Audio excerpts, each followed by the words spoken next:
Hello friends, आप सबका स्वागत है आपके अपने यूट्यूब चैनल GSR स्टडी में। दोस्तों, भारतीय राज्य व्यवस्था का पार्ट 12 लेकर हम लोग इस वीडियो में आए हैं। इसके पहले इसके 11 पार्ट आ चुके हैं। अगर आपने उनको ना देखा हो तो डिस्क्रिप्शन बॉक्स में उसका लिंक दे रखा है दोस्तों, भारतीय राज्य व्यवस्था करके प्लेलिस्ट।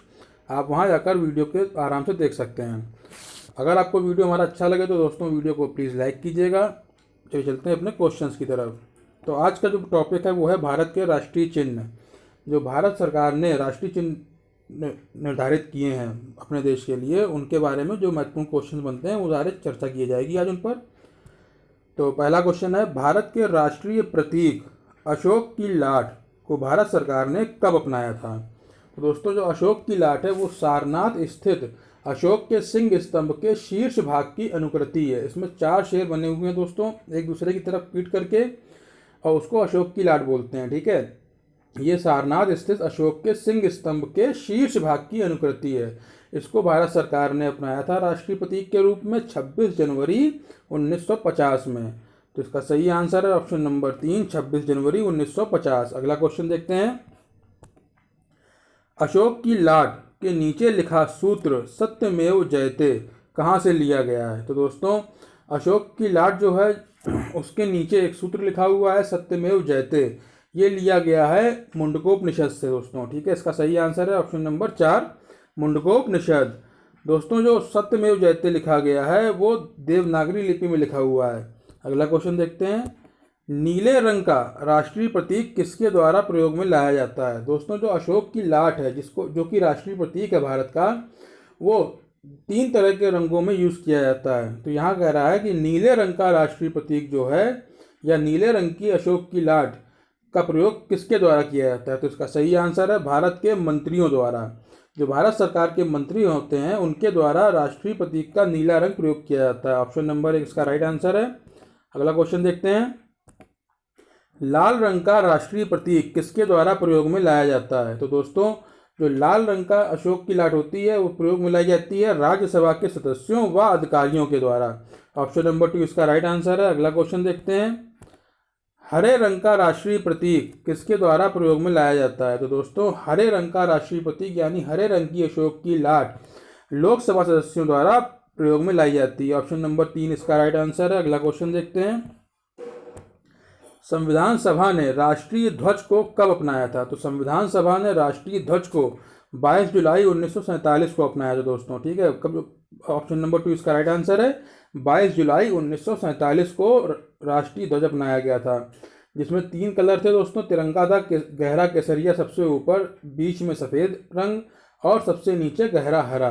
ऑप्शन नंबर 2 इसका राइट आंसर था। अगला क्वेश्चन देखते हैं, राष्ट्रीय ध्वज की लंबाई एवं चौड़ाई का अनुपात कितना होता है? तो दोस्तों, इसका सही आंसर है 3:2। ऑप्शन नंबर 1 इसका राइट आंसर है।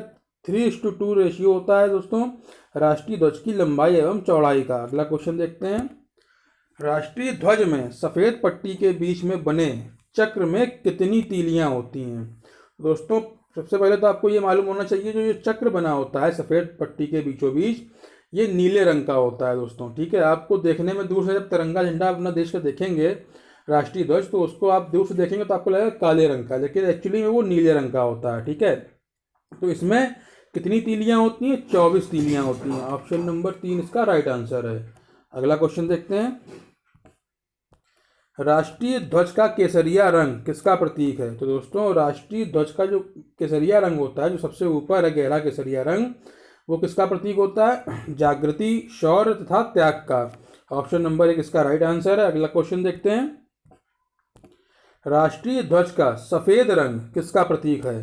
तो दोस्तों, राष्ट्रीय ध्वज में जो सफ़ेद रंग होता है बीच में, वो प्रतीक होता है सत्य एवं पवित्रता का। ऑप्शन नंबर 2 इसका राइट आंसर है। अगला क्वेश्चन देखते हैं, राष्ट्रीय ध्वज का हरा रंग किसका प्रतीक है? तो दोस्तों, जो राष्ट्रीय ध्वज में सबसे नीचे गहरा हरा रंग दिया होता है वो किसका प्रतीक होता है? जीवन समृद्धि का। ऑप्शन नंबर 3 इसका राइट आंसर है, जीवन समृद्धि। दोस्तों, ये क्वेश्चन बहुत ही इंपॉर्टेंट है, जो भारत के राष्ट्रीय चिन्हों से संबंधित है, इनसे क्वेश्चन जरूर पूछा जाता है। ठीक है, अगला क्वेश्चन देखते हैं, किस नियम के अनुसार सभी भारतीय नागरिकों एवं निजी संस्थाओं को राष्ट्रीय ध्वज प्रदर्शन का अधिकार है? यानी सब जितने भी भारतीय नागरिक हैं और जो निजी संस्थाएं हैं उनको अपने देश का राष्ट्रीय ध्वज को फहराने का अधिकार किस नियम के अनुसार दिया गया है?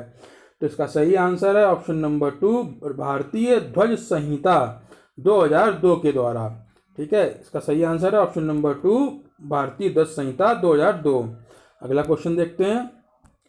उच्चतम न्यायालय ने यह घोषणा कब की कि अनुच्छेद 19(1) के आ के अधीन राष्ट्रीय ध्वज फहराना नागरिकों का मूल अधिकार है? दोस्तों, राष्ट्रीय ध्वज को फहराना नागरिकों का मूल अधिकार है। ये घोषणा अनुच्छेद 19(1) आ के अधीन किस उच्चतम न्यायालय ने कब की थी दोस्तों? तो इसका सही आंसर है जनवरी 2004 में। ऑप्शन नंबर 1 इसका राइट आंसर है। जनवरी 2004 को मुख्य न्यायाधीश BN खरे की अध्यक्षता में उच्चतम न्यायालय ने यह घोषणा की थी कि राष्ट्रीय ध्वज फहराना भारतीय नागरिकों का मूल अधिकार है। अगला क्वेश्चन देखते हैं।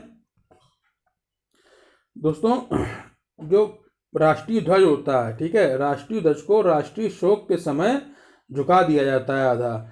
और राष्ट्रीय शोक कब माना जाता है? तो दोस्तों, जब राष्ट्रपति, प्रधानमंत्री या उपराष्ट्रपति के निधन पे राष्ट्रीय ध्वज को 12 दिनों के लिए झुका दिया जाता है। जबकि जब पूर्व राष्ट्रपति या पूर्व प्रधानमंत्री अथवा पूर्व उपराष्ट्रपति का जब निधन होता है तो राष्ट्रीय ध्वज को 7 दिनों के लिए झुकाया जाता है। ये आपको फैक्ट पता होना चाहिए। अगला क्वेश्चन देखते हैं। भारत के राष्ट्रीय ध्वज का पहली बार प्रदर्शन कब किया गया था? तो दोस्तों, भारत के राष्ट्रीय ध्वज का पहली बार प्रदर्शन किया गया था 14 अगस्त 1947 की मध्य रात्रि को। ठीक है, 14 अगस्त 1947 की मध्य रात्रि को इसका पहली बार प्रदर्शन किया गया। ऑप्शन नंबर 3 इसका राइट आंसर है। अगला क्वेश्चन देखते हैं। रविंद्रनाथ ठाकुर द्वारा रचित जन गण मन को संविधान सभा ने भारत के राष्ट्रगान के रूप में कब स्वीकार किया? तो दोस्तों, रविंद्रनाथ ठाकुर द्वारा रचित जन गण मन को संविधान सभा ने भारत के राष्ट्रगान के रूप में स्वीकार किया था 24 जनवरी 1950 को। ऑप्शन नंबर 1 इसका राइट आंसर है। 24 जनवरी 1950 को जन गण मन को राष्ट्रगान के रूप में स्वीकार किया गया था संविधान सभा के द्वारा। जन गण मन जो है अपना देश का राष्ट्रगान है, इसके गायन का समय जो है वो 52 सेकंड है। ठीक है, और इसकी जो संक्षिप्त अवधि होती है उसको 20 सेकंड के अंदर गाया जाता है, जिसमें संक्षिप्त अवधि जो 20 सेकंड की होती है उसमें राष्ट्रगान की पहली और अंतिम पंक्तियां गाई जाती हैं। अगला क्वेश्चन देखते हैं। जन गण मन को सर्वप्रथम कांग्रेस के किस अधिवेशन में गाया गया था? तो दोस्तों, जन गण मन को सबसे पहले कांग्रेस के कलकत्ता अधिवेशन में गाया गया था। ऑप्शन नंबर 4 इसका सही आंसर है। दोस्तों, 27 दिसंबर 1911 में जो कलकत्ता में अधिवेशन हुआ कांग्रेस का, उसमें सबसे पहले जन गण मन को गाया गया था। दोस्तों, रविंद्रनाथ ठाकुर ने 1912 में तत्वबोधिनी में भारत भाग्य विधाता शीर्षक के अंतर्गत इसको प्रकाशित किया था। दोस्तों, अगला क्वेश्चन देखते हैं। वंदे मातरम को राष्ट्रगीत के रूप में कब स्वीकार किया गया? तो दोस्तों, वंदे मातरम को राष्ट्रगीत के रूप में स्वीकार किया गया 26 जनवरी 1950 में। ऑप्शन नंबर 3 इसका राइट आंसर है, 26 जनवरी 1950। वंदे मातरम जो है वो बंकिम चंद्र चटर्जी जो हैं उनके उपन्यास आनंद मठ में उन्हीं के द्वारा रचित है। दोस्तों, ठीक है, वंदे मातरम के रचयिता कौन है? बंकिम चंद्र चटर्जी। और ये कहाँ से लिया गया है? बंकिम चंद्र चटर्जी के उपन्यास आनंद मठ से। दोस्तों, ठीक है, वंदे मातरम को सबसे पहले 1896 में गाया गया था और इसे गाने का यानी राष्ट्रगीत को गाने का जो समय निर्धारित किया गया है वो है 1 मिनट 5 सेकेंड। ये भी आपको पता होना चाहिए। अच्छा, एक फैक्ट और है जो आपसे डिस्कस करना है। भारतीय संसद के अधिवेशन का प्रारंभ जो होता है वो जन गण मन यानी राष्ट्रगान से होता है और भारतीय संसद के अधिवेशन का समापन किस चीज़ से होता है? तो वंदे मातरम के गायन से होता है। ये दोनों चीज़ें आपको पता होनी चाहिए कि किसी भी भारतीय संसद के अधिवेशन का प्रारंभ जन गण मन से और समापन वंदे मातरम के गायन से होता है। अगला क्वेश्चन देखते हैं।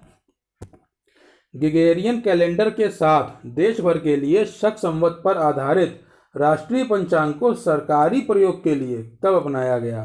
तो दोस्तों, ग्रेगोरियन कैलेंडर के साथ देश भर के लिए शक संवत पर आधारित राष्ट्रीय पंचांग को सरकारी प्रयोग के लिए अपनाया गया था 22 मार्च 1957 में। ऑप्शन नंबर 4 इसका राइट आंसर है, 22 मार्च 1957। अगला क्वेश्चन देखते हैं, भारत का राष्ट्रीय विरासत पशु कौन है? तो दोस्तों भारत का राष्ट्रीय विरासत पशु है हाथी। ऑप्शन नंबर 4 इसका राइट आंसर है। जो ये हाथी है इसका वैज्ञानिक नाम है एलिफास इंडिका। ये भी आपको याद रखना है, एग्जाम में ये क्वेश्चन पूछ सकता है कि भारत का राष्ट्रीय विरासत पशु कौन है, और ये भी पूछ सकता है कि राष्ट्रीय विरासत पशु जो है हाथी उसका वैज्ञानिक नाम क्या है, तो उसको भी आपको याद रखना है। हाथी का वैज्ञानिक नाम है एलिफास इंडिका। अगला क्वेश्चन देखते हैं, गंगा डॉल्फिन को भारत का राष्ट्रीय जलीय जीव कब घोषित किया गया?